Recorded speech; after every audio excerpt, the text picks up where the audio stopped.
La chaîne, force et détermination te dit qu'il est temps d'arrêter de te trahir. Elle analyse l'auto-sabotage, les loyautés invisibles et la réconciliation avec soi-même. Tu parviendras avec courage à te choisir. Il y a une douleur dont on parle peu, parce qu'elle ne vient pas des autres, parce qu'elle ne laisse pas de traces visibles, parce qu'elle est difficile à assumer. C'est la douleur de se trahir soi-même. Tu connais cette sensation, ce moment où tu sais exactement ce que tu devrais faire et où tu fais l'inverse, ce moment où tu te promets de changer, puis où tu reviens au même schéma, au même compromis, au même renoncement silencieux. Personne ne t'oblige, personne ne te menace. Et pourtant, quelque chose en toi freine, détourne, sabote. Les professionnels du champ médico-social le savent. L'autosabotage est l'un des mécanismes les plus destructeurs parce qu'il agit de l'intérieur. Aujourd'hui, il est temps de regarder cette réalité en face, sans accusation, sans complaisance. Il est temps d'arrêter de te trahir. Première vérité essentielle, si tu te sabotes, ce n'est pas parce que tu es faible. Les psychologues cliniciens expliquent que l'autosabotage est souvent une stratégie de protection ancienne. Elle s'est construite pour éviter le rejet, la douleur, l'échec, la perte d'amour. À un moment de ta vie, ne pas aller jusqu'au bout était peut-être une façon de survivre, mais ce qui protège à un moment devient une prison plus tard.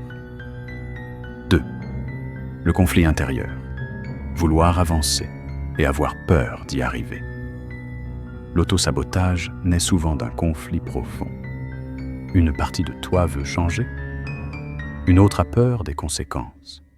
Réussir peut impliquer décevoir, se détacher, ne plus correspondre, perdre certaines relations. Les travailleurs sociaux observent fréquemment ce phénomène chez les personnes en reconstruction. Avancer, c'est parfois rompre une loyauté invisible. Voici les loyautés invisibles qui t'enchaînent. 1. Loyauté familiale.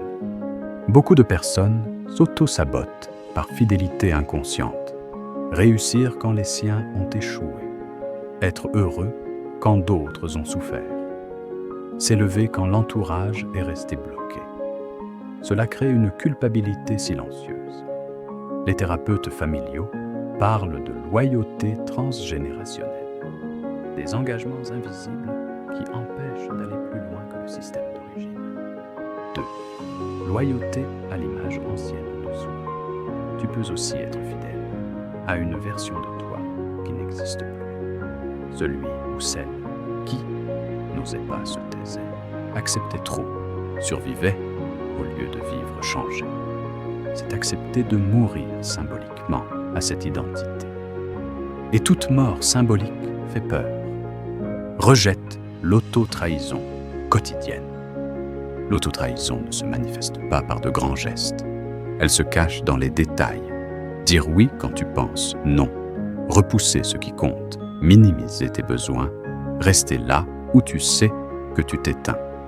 Les professionnels de la relation d'aide observent que ces micro-renoncements répétés finissent par créer fatigue morale, perte d'estime, colère, rentrée, sentiment de vide. Tu ne te détruis pas d'un coup, tu t'abandonnes lentement.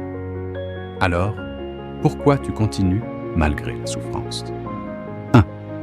Le cerveau préfère le connu au juste. Même la souffrance devient rassurante quand elle est familière.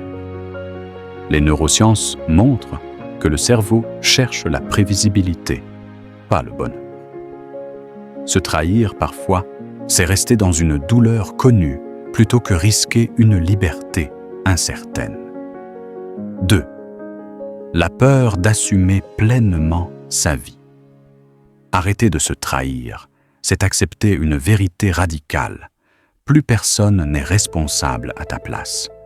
Et cette responsabilité peut être vertigineuse. Fais le choix de la réconciliation avec toi-même. 1. revenir à l'intégrité intérieure. L'intégrité n'est pas la perfection, c'est l'alignement. Penser, ressentir et agir dans la même direction. Les psychologues humanistes, comme Carl Rogers, soulignaient que la souffrance diminue quand l'individu cesse de vivre contre lui-même. 2. Dire la vérité, même quand elle coûte. Arrêter de se trahir commence souvent par une parole difficile, une décision inconfortable, une limite posée, pas pour blesser, mais pour se respecter. 3. Se choisir sans écraser les autres. Se choisir n'est pas devenir égoïste, c'est cesser de se sacrifier inutilement. Les professionnels médico-sociaux rappellent que le sacrifice chronique mène à l'effondrement, pas à la. Il t'appartient de reconstruire la confiance en toi. Chaque fois que tu agis en accord avec toi-même, tu reconstruis une chose essentielle, la confiance interne. Pas celle qui dépend des résultats, mais celle qui naît de la cohérence.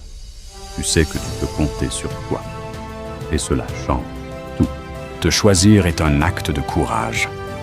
Il est temps d'arrêter de te trahir, pas brutalement, pas dans la colère, mais avec lucidité. Tu n'as pas à devenir quelqu'un d'autre.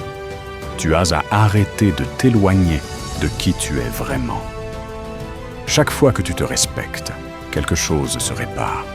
Chaque fois que tu poses une limite juste, tu récupères un morceau de toi. Et rappelle-toi ceci, personne ne guérira à ta place. Personne ne vivra ta vie à ta place. Mais tu peux décider, aujourd'hui, de ne plus être ton propre obstacle. Si tu veux continuer ce chemin de lucidité, de reconstruction intérieure et de force mentale durable, abonne-toi maintenant à la chaîne Force et Détermination. Ici, on ne se trahit plus pour survivre. On se choisit pour vivre.